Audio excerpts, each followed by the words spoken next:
On a sunny afternoon in Colorado, two police officers thought they were in charge. They spotted a black man sitting quietly on a park bench, reading a thick book. To them, that simple act looked suspicious. Within minutes, peace turned into chaos, handcuffs, humiliation, and a crowd watching in disbelief. But what those officers didn't know was that this man was no ordinary target. He was a respected judge, and soon he would sit in the highest seat of authority as their judge. Stay with this story until the very end, because the twist will shock you. It was a warm afternoon in Fort Collins, Colorado. The park was alive with families enjoying picnics, children chasing one another, and joggers pacing along the winding trail. Amid this lively scene, a black man named David sat quietly on a wooden bench near the pond. In his hands rested a thick legal textbook, something he often carried to read during rare breaks from his demanding work. David wasn't just any man. He was a highly respected judge in the city, known for defending the rights of those who had been ignored, mistreated, or silenced. For him, the park was a place of calm. Between the stress of cases and late nights spent in the courtroom, these moments of peace felt rare and precious. He was the kind of man who believed in fairness, in justice, and in the power of law to protect the vulnerable. From the corner of his eye, David noticed a police cruiser pull up with its tires screeching against the curb. Two officers stepped out, scanning the park until their eyes landed directly on him. The moment the officers stepped out of the cruiser, the park's atmosphere shifted. Parents stopped mid-conversation, joggers slowed their pace, and whispers floated through the air. Everyone could sense the tension, though no one quite knew why. To David, it felt like the calm before a storm. The officers walked straight toward him, their posture rigid, their faces stern. David remained seated, his book still resting on his lap. He had defended countless clients who described situations like this. Innocent people stopped without reason, judged only by the color of their skin. And now, despite all his years of legal knowledge and accomplishments, he was about to live that same reality. They surrounded him, their presence heavy and intimidating. Without cause, they began asking questions, sharp, intrusive, and designed to assert control. Why was he sitting here? What was he doing with a book that thick? Was he waiting for someone? Their tone carried no warmth, only suspicion, as if simply existing in the park was a crime. David tried to remain calm, but the imbalance of power was clear. Around them, a small crowd started forming. Some people looked confused, others uneasy, sensing something wasn't right. A few even pulled out their phones, their instincts telling them to record. When David politely asked why he was being questioned, the officers grew agitated. Their voices rose, their language grew harsher, and one of them rested his hand on his belt in a deliberate display of authority. David knew exactly where this was headed. He had studied it, argued against it, and seen its effects play out in courtrooms. But experiencing it firsthand was a different kind of humiliation. Then, without warning, one of the officers grabbed his arm. David hadn't moved. He hadn't resisted. Yet the words spilled from the officer's mouth with force. "Stop resisting!" In an instant, the other officer snapped cold metal cuffs around David's wrists.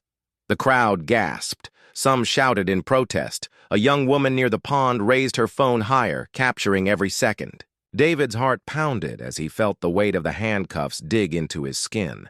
He tried to stay composed, even as shame and anger collided inside him. He knew this wasn't just about him. It was about every black man who had been forced to endure the same humiliation. At the station, things only worsened. The booking process was cold and demeaning. Fingerprints pressed down, photos taken under harsh fluorescent lights, questions asked with mocking undertones. To the officers, he wasn't David, the respected judge who had spent years fighting for justice. To them, he was just another arrest to add to their records. Hours passed in a holding cell, his mind replaying the absurdity of it all. Sitting in that stark room, David felt stripped of dignity. Yet beneath the anger, something else began to build. Determination. He knew the charges, resisting arrest, obstruction, were flimsy at best. And he knew the law better than the men who locked him behind those bars. When he was finally released, stepping into the cool night air, the humiliation of the day clung to him. But with it came a fire. He wasn't going to let this slide. This wasn't just about his own dignity. It was about exposing the broken system that allowed such abuse to thrive. What David didn't realize yet, however, was that fate had already prepared an even more shocking path. Those same officers would soon sit across from him again, not as the enforcers of the law, but as men facing judgment. The courtroom buzzed with quiet chatter as people filed in, unaware of the storm about to unfold. On the docket that day was a misconduct hearing involving two officers accused of using excessive force in an unrelated case. To most in attendance, it was routine. Just another pair of uniforms facing scrutiny. Just another hearing that might fade into the system's endless cycle. At the defense table sat Officers Carter and Daniels, the very men who had arrested David weeks earlier. Their uniforms were pressed, their expressions guarded, but their eyes carried an air of arrogance. They had been here before. They knew the system usually protected them. Then, the heavy wooden door to the judge's chamber opened. Silence swept the room as footsteps echoed against the polished floor. All eyes turned as Judge David entered, his black robe flowing with quiet authority. He ascended to the bench and took his seat, his expression calm yet commanding. The officers froze. Carter's face drained of color. Daniels shifted uneasily, his confidence cracking as recognition hit. The man they had mocked, humiliated, and dragged away in cuffs was now the one presiding over their case. The irony was almost too much to believe, and the courtroom felt it too. A few whispers rippled across the rows of spectators, quickly silenced by the weight of the moment. David adjusted his notes with deliberate composure. He did not glare, nor did he smirk. This was not about revenge. It was about justice. He struck the gavel once, the sound echoing like thunder. This court is now in session. The hearing began. Witnesses testified, evidence was presented, and the details of the officer's misconduct came to light. For David, this was the moment where years of injustice, humiliation, and silent endurance converged.